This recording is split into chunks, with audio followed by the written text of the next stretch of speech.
Welcome once again to Lehto's Law. Here's Steve Lehto.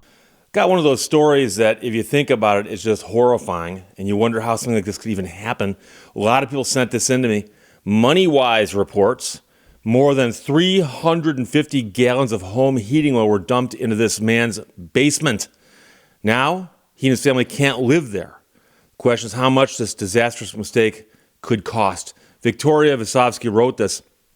The man wasn't expecting a delivery that morning, especially not one that would leave his house smelling like a fuel depot.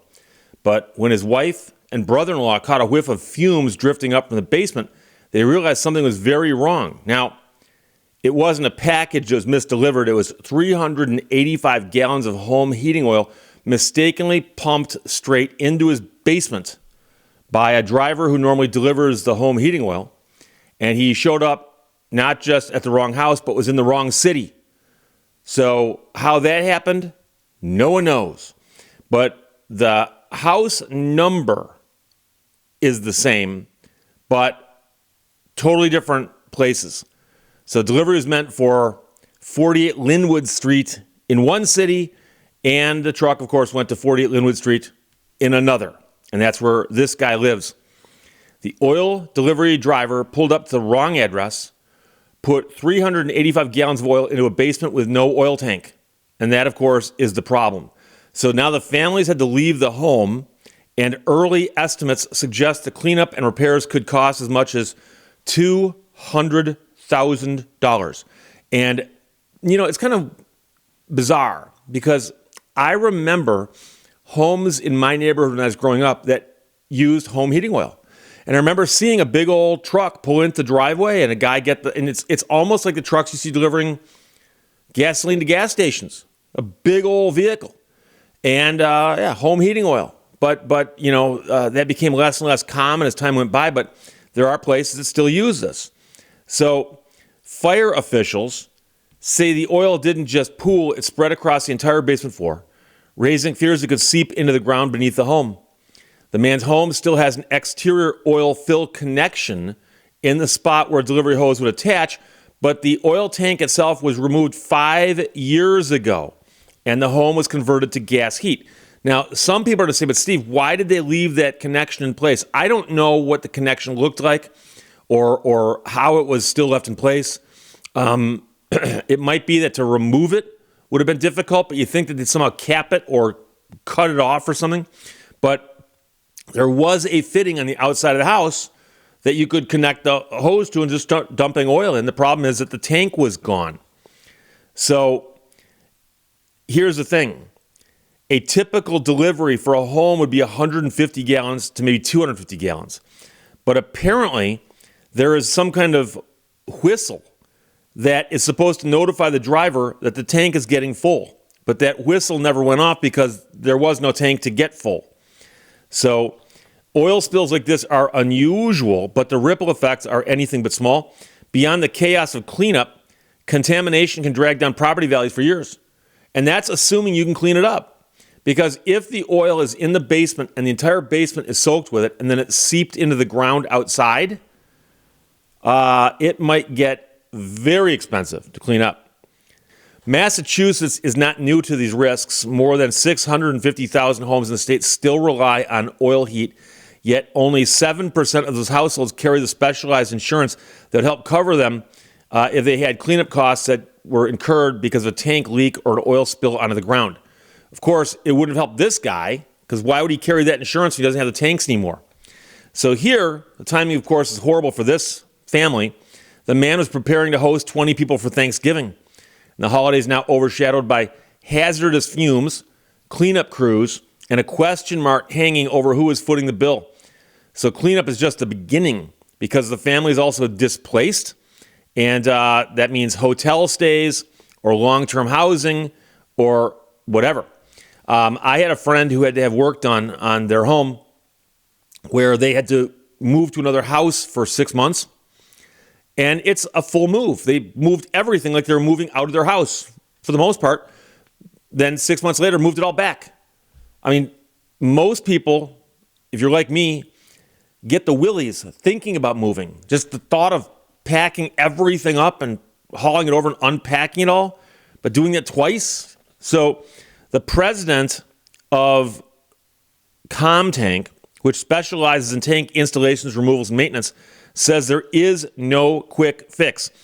Now, he said it is repairable. They'll get through it and put it behind them. In worst case, there are a couple of months ahead and some extra headaches. Now, Massachusetts logs several oil spill-related incidents each year, and when they happen, homeowners without specialized coverage can be left staring at some cleanup bills. The fix, however, is affordable. An escaped liquid fuel endorsement is a rider that covers home oil tank leaks, environmental damage, and liability, and it typically costs $100 or less. For many households, it's one of the cheapest forms of protection they'll ever add to a policy.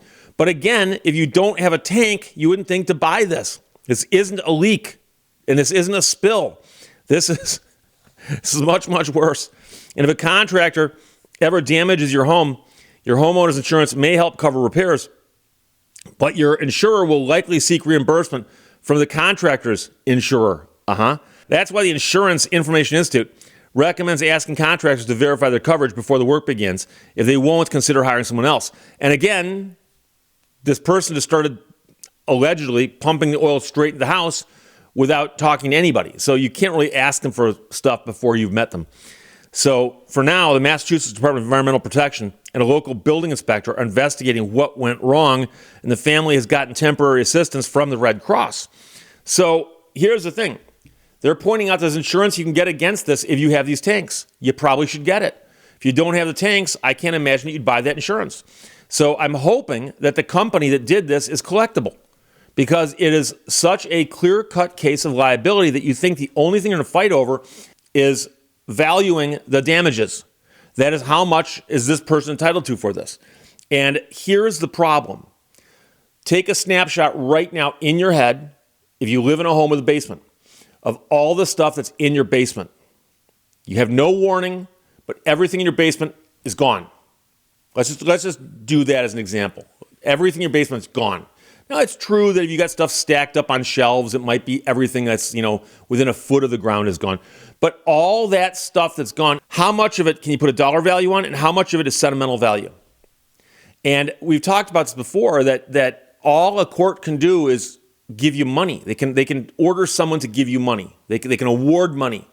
So let's suppose that this is my basement, and in many respects it is. And something like this gets wrecked, or that gets wrecked, or that gets wrecked, or that gets wrecked. How much will it cost me to replace that? I can't replace this. I can't, and by the way, this isn't even mine. This is lent to me by a friend. And all of these things are valuable to me. But when somebody comes by who's an adjuster for an insurance company, they look at this and they go, $2. What else you got? And so there's going to be a fight over valuing what's downstairs that got wrecked. And then the cleanup costs. And the question is, if the oil leaked out of the basement into the ground nearby, what's it going to cost to clean that up? Can they remediate that? That's another big question. But one thing I have to point out is you wonder if there was a GPS involved in this, mapping software, because the address is the same number and street name, just different towns. So you wonder if somebody's typing something and it auto-filled or what it did. But I can tell you right now, and I've mentioned this before, is that I, to this day, and this has been going on for years now, have UPS trucks and their drivers leave packages of mine at houses that are quite a distance from mine, on different streets, different numbers, just willy-nilly. And I had somebody come by my house yesterday and say, hey, this was left at my house for you. And I go, where do you live? And they told me. I'm like, okay. And I believe them because my name is on it, my address is on it, and it's happened before. And I've spoken to the drivers and said, I'm curious, why does my stuff keep winding up in all these wacky places? And they go, oh, well, the GPS tells us that that's where we drop it off. Now, call me crazy, But an address is a number and a street name, and you should know what town you're in.